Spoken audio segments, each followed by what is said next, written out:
is a beautiful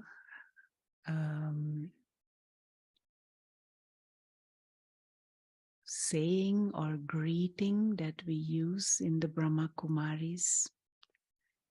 And it is Om Shanti.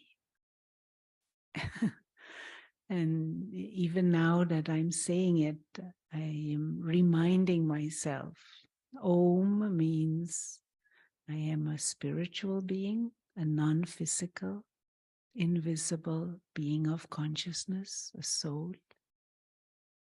And Shanti means peace.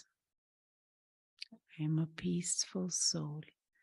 And not as an affirmation or as a nice intellectual statement, but it is describing the real self, a spiritual being, innately peaceful in nature. And you could say now, if that is our true nature, why we even have to be reminded? And why is it that we most of the time don't experience peace? And why is it that we definitely don't experience peace when we are dealing with difficult people, difficult situations, or people who are demanding or shouting or not liking us or expecting things from us?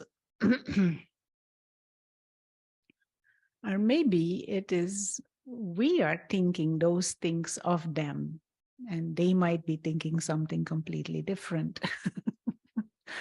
But it is the projection of what I think they are thinking about me that makes me peaceless. Anyway, these are all psychological games going on, and we can make our life and our life experience extremely difficult if we fall prey to these games. People are how they are and what they are. And if they change, it is their choice or their life circumstances that force them to change. But they don't change because I want them to change or I want them to be different. And when I feel that someone is difficult, it is better, instead of pointing the finger that way, to look at myself. What is going on in my own mind? What is going on in my inner world? And why am I having these feelings? Why is there this discomfort? And what is this situation actually trying to signal me? Because many times it is our fear and our insecurity that makes us peaceless, that makes us flustered, that makes us stressed out. And my boss or my friend or my partner or whoever it is, they may be bossy, they may be unfair, they may be demanding. But why should I let go of my own peace? That means there are some desires within me that I'm scared they will not be fulfilled. A desire to be liked, or a desire to be successful, or to be seen as successful. And so maybe I need to kind of go back to what is my definition truly of success? And is my definition of success meaning I have a high position or a high status and a lot of money and a lot of, admiration from others?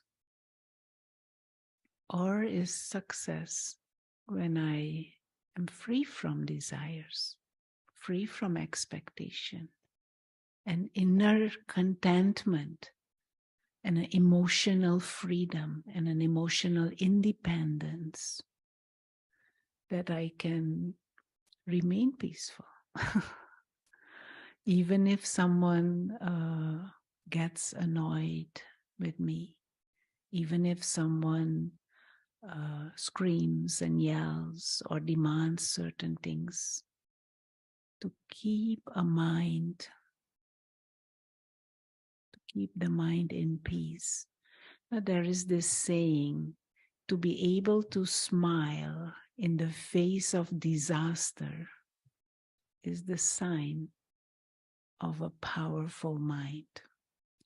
Now, that doesn't mean that we smile when others are suffering, but it means to hold that inner stability and to be able to see clearly what to do and what not to do. But to have that stability, that peace, regardless of how difficult someone may be, I need a bigger picture. And I need a stable, solid sense of self and self-respect, which is not based on anything temporary, not based on anything perishable. And therefore, we have to come back to spirituality. We are imperishable spiritual beings. Imperishable. Just try and grasp what this means. Imperishable. We need nothing to exist.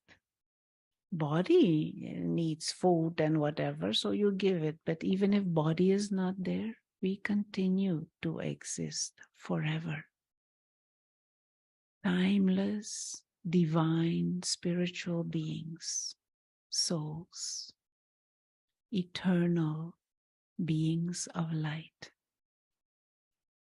And when we begin to sense this timelessness and this imperishable nature, there comes a certain calm, a certain peace.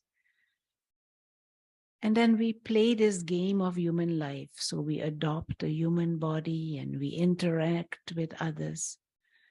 But we have to be careful not to come into bondage, into emotional dependencies and expectations, and into some limited definition of success. Real success is you stay emotionally free. Play the game involved, but free. Not in a needy mode, not subservient. And then someone may be difficult in the sense they may be demanding or wanting so many things, but you don't deeper inside. That solid sense of security makes you free to say, this is realistic and this is not. I will do the best, but why to be pushing?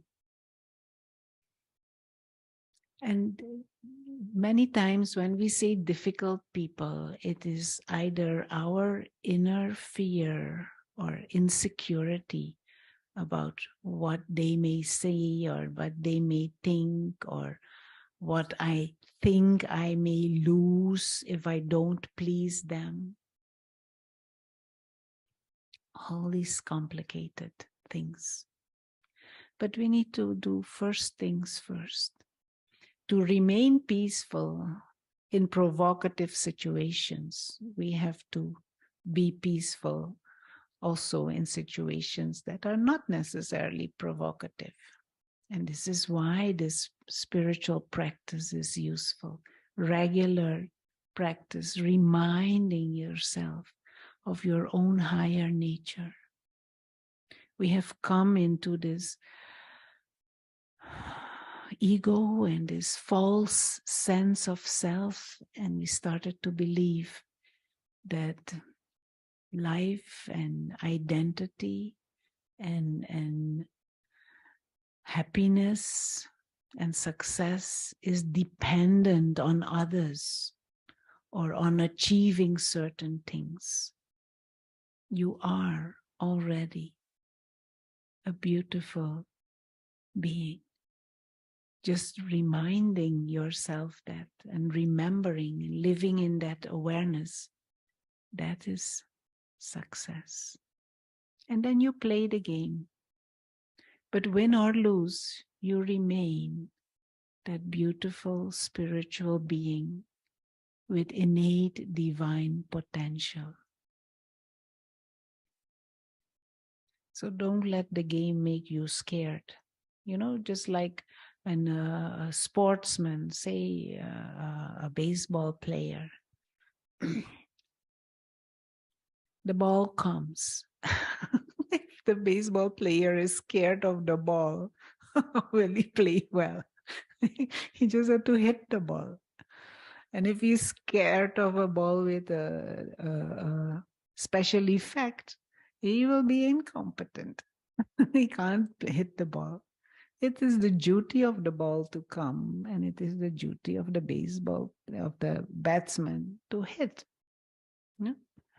And a good pitcher, he throws all kinds of balls, but a good batsman uses his bat. And life is like that. And we are like spiritual athletes. More difficult the situation, more you need to be skilled. Use your bat, your mind, and your intellect especially to deal with that situation. See the game, the spirit of the game behind. Hold your peace. You can't lose anything, truly. From a spiritual perspective, you can't lose anything because nothing was truly yours in the first place. Even this body, you have it on loan.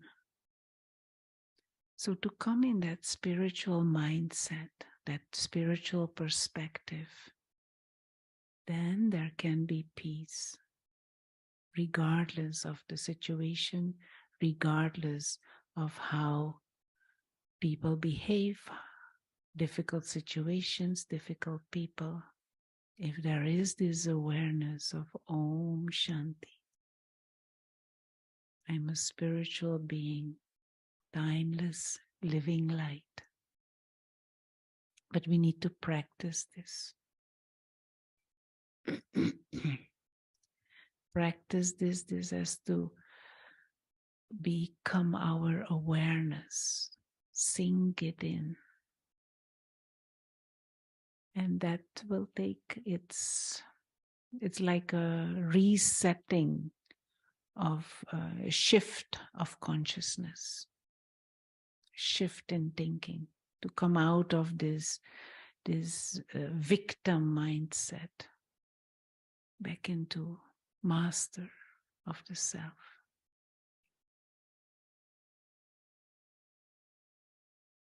Your sense of who you are has to shift from I am this mortal human with limitations and I need.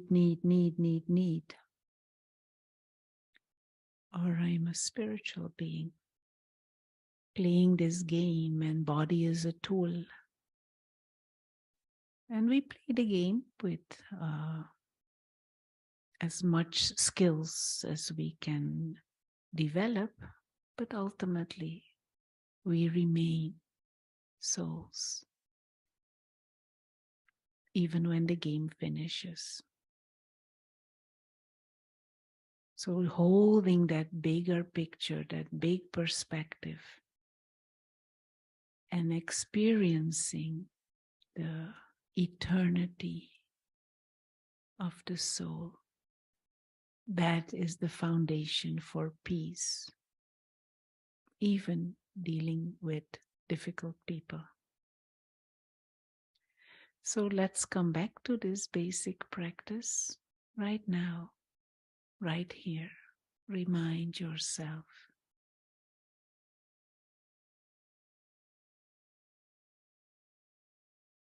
And if it helps, hold that image also in your mind of a tiny spark of serene, divine, living light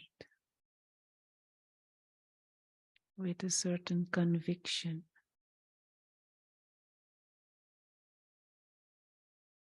that this is the real self, the soul, timeless living light, one who is visiting this body, visiting this physical world, one who belongs to that dimension beyond, one who belongs to God, the ocean of peace, the ocean of wisdom.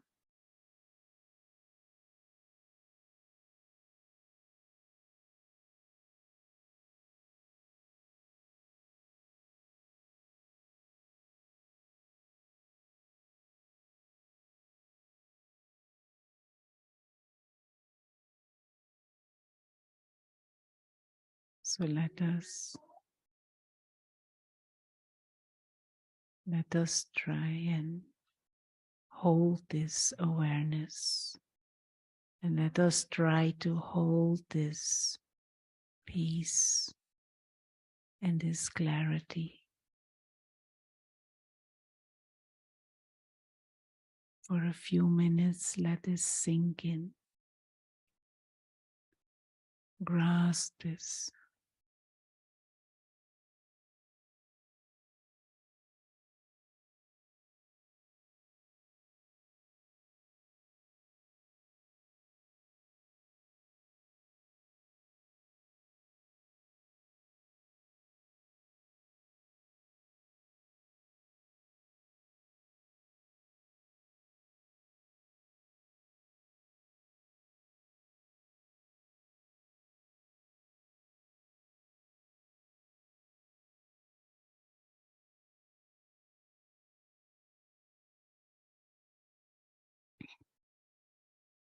Om Shanti. Whatever happens, whoever you deal with, if I get peaceless or restless, it is because the ego within me is under pressure.